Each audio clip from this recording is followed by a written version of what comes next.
क्यों लगता है? देखिए मैडम, मैं एक चीज बता रहा हूँ। हाँ। ये जो क्या है ना, हम लोग आपस में जो लड़ रहे हैं, हाँ। तो ये तो पहले से ही बीज बो के चले गए।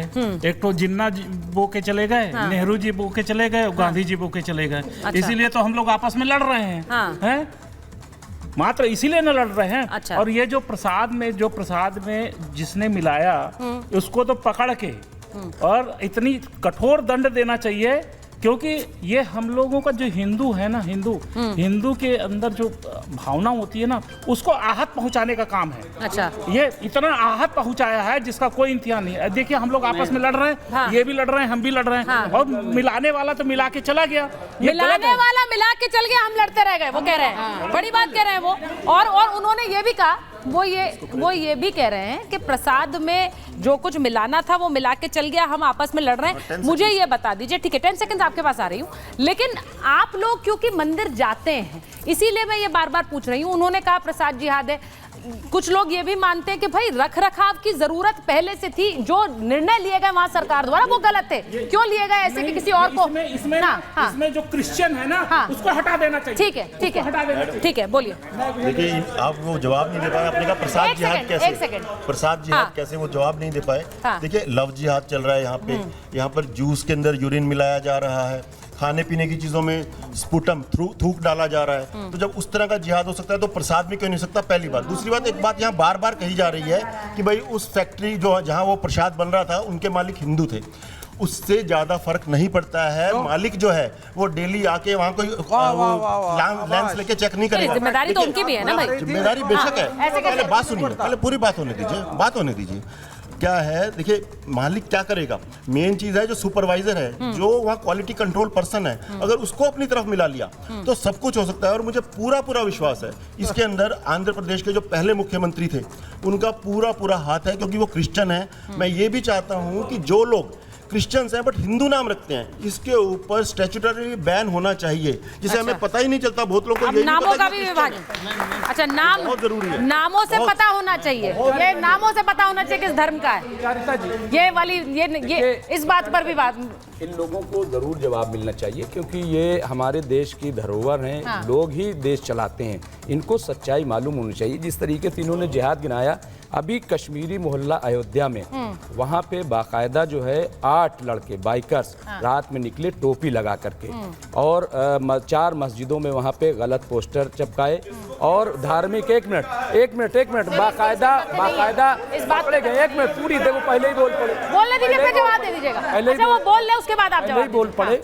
और जब उन्हें अरेस्ट किया गया, सुनिए, जब उन्हें अरेस्ट किया गया तो उनका नाम था महेश कुमार मिश्रा, प्रत्युष श्रीवास्तव, नितिन कुमार, दीपक कुमार गौड़, ब्रजेश पांडे, शत्रुघ्न प्रजापति, विमल पांडे, ये नाम थे उनके। उन्होंने कहा, चलिए जवाब दे दीजिए, जवाब दीजिए। वो कह रहे हैं नाम थे। जवाब, ये कौन से एफआईआर की कॉपी दिखा दीजिए, उसके बाद और बात। एफआईआर की कॉपी और एक दूसरा सुन ले, एफआईआर की कॉपी दिखा दीजिए, व्हाट्सएप यूनिवर्सिटी मत चलाइए। अगर न करें आप, सुनो मेरी बात, अभी आप कह रहे थे ना, अभी आप कह रहे थे, और मैं आपको बताऊं, सुनो मेरी बात, 2013 बुलंदशहर में 4 मंदिरों को पुराने प्रश्न का उत्तर दे रहा हूं। तोड़ा। आप कह रहे थे मस्जिद ढूंढा जा रहा है, मुसलमानों के घर में ढूंढा जा रहा है। आज तक बीएचपी वाले अगर मस्जिद ढूंढते ना तो मस्जिदों पे पत्थर नहीं मिल पाते, इसको ध्यान रख लीजिए। बीजेपी वाले मस्जिद या बीएचपी वाले नहीं ढूंढ रहे हैं। और सुचारिता जी, अभी मुमताज जी ने इस बात को भी नकार दिया, मुमताज जी ने इस बात को भी नकारा कि मंदिरों पर दावा ठोका जा रहा है वक्फ बोर्ड द्वारा। उन्होंने कहा कि ये खबर सही नहीं है। मंदिर, कई ऐसे मंदिर हैं जिन पर दावा ठोका गया है। नहीं, दावा ठोका गया है मुमताज जी, ऐसा इसको गलत थोड़ी कह सकते हैं, दावा ठोका गया। अब इसीलिए अच्छा मुमताज जी, अब तथ्यों के साथ थोड़ी छेड़छाड़ करेंगे भाई। अब सवाल ये है, ठीक है 1 मिनट, सवाल ये है कि वक्फ बोर्ड में एक बदलाव की जरूरत इसीलिए बताई जा रही है क्योंकि वो उनके पास असीमित शक्तियां थी। तो अब क्या उसी शक्तियों वाला एक बोर्ड चाहिए क्या हमें भी, कि ऐसे ही पूरे मंदिरों के ऊपर एक तरह से देखा? कई मंदिरों में ट्रस्ट हैं। हाँ बोलिए ना। मैम मैं ये कहना चाहती हूँ, अभी इन्होंने सर ने कहा कि मतलब हिंदू प्रसाद चढ़ाता है, गरीब उसमें कैसे प्रसाद चढ़ाएगा जब घी महंगा हो जाएगा। तो मैं सभी हिंदुओं को एक ही मैसेज देना चाहती हूँ कि कोई घी वाला प्रसाद ना चढ़ा के सिर्फ सिर्फ मिश्री का प्रसाद। उन्होंने पहले बोला सिर्फ मिश्री, माखन मिश्री चढ़ाइए, माखन मिश्री चढ़ाने की बात वो कर रहे हैं, माखन मिश्री चढ़ाइए। हाँ बोलिए। वो किसी के लिए महंगा नहीं। मेरा ये कहने का हाँ बोलिए मैं बोलिए। ये कह रहा हूँ कि सबसे इतर आचार्य जी एक सेकंड ना, मैं लोगों से सबसे इतर इन्होंने अभी फैक्ट्री बहुत सारा बात बोला। अभी ये लड़का 3-4 लड़का की लिस्ट भी बताया। मैं काम करता, मुझे पता है। एक मेरा दोस्त है जानने वाला।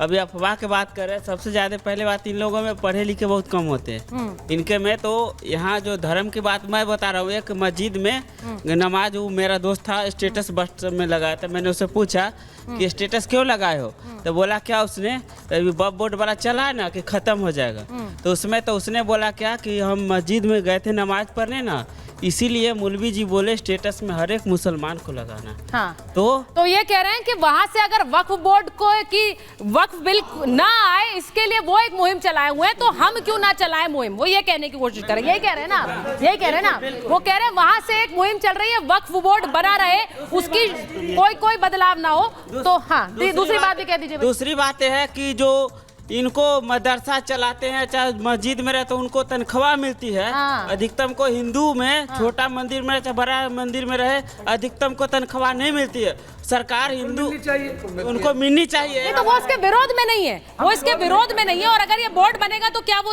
तनख्वाह भी देगा क्या? हाँ बोलिए बोलिए। मैं यही कहना चाहता हूँ कि बोलिए। श्री कृष्ण भगवान जब थे, एक सेकेंड, श्री कृष्ण भगवान के समय में मथुरा में देखिए दूध दही की नदियां बहती थी। हाँ। गाय जो है ना, लोग जो है, हिंदू लोग जो है ना, कम से कम अपने घर में एक गाय भी अगर पाले ना, तो दूध दही की नदियां बहेगी। आज देखिए कोई अपने घर में गाय नहीं पालना चाहता है। आने वाले समय में सिर्फ केमिकल मिलेगा आपको। ये तो अभी छोटा सा नमूना है। केमिकल मिलेगा जिसको आप खाइएगा, उस खाते के साथ आपका जो है ना अतड़ी फाड़ देगा और आप मरिएगा। जो कुत्ता पालता है ना, आने वाला समय में वही कुत्ते का दूध उसको पीने को मिलेगा, ये बात जान लो। अच्छा। और जो नहीं तो वो कह रहे हैं कि तो आप ये कह रहे हैं कि लोग गाय पालना फिर से शुरू करें, जल्दी से खत्म करें, समय नहीं है मेरे पास। गुरु ग्रंथ साहिब जी का वाणी है, हाँ।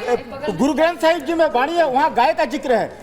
गौ माता को पालने के लिए बोला गया है। वृंदावन मन हर मनोहर कृष्ण चरावत गाँव रे, जाकर ठाकुर तू ही सारंगधर मोह कबीरा नाउ रे। श्री कृष्ण भगवान का भी नाम है, वृंदावन का भी नाम है, गौ माता का भी नाम है। तो गाय हर हिंदू से मैं रिक्वेस्ट करता हूँ, कम से कम एक गाय पालिए, स्लॉटर हाउस तक उसको मत भेजिए। ये बहुत बड़ी बात उन्होंने कही है।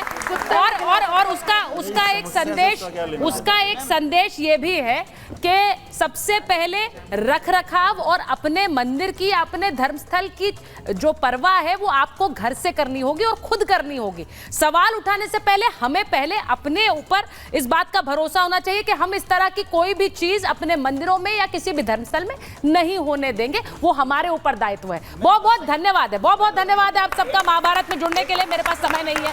बहुत बहुत धन्यवाद, बहुत बहुत धन्यवाद।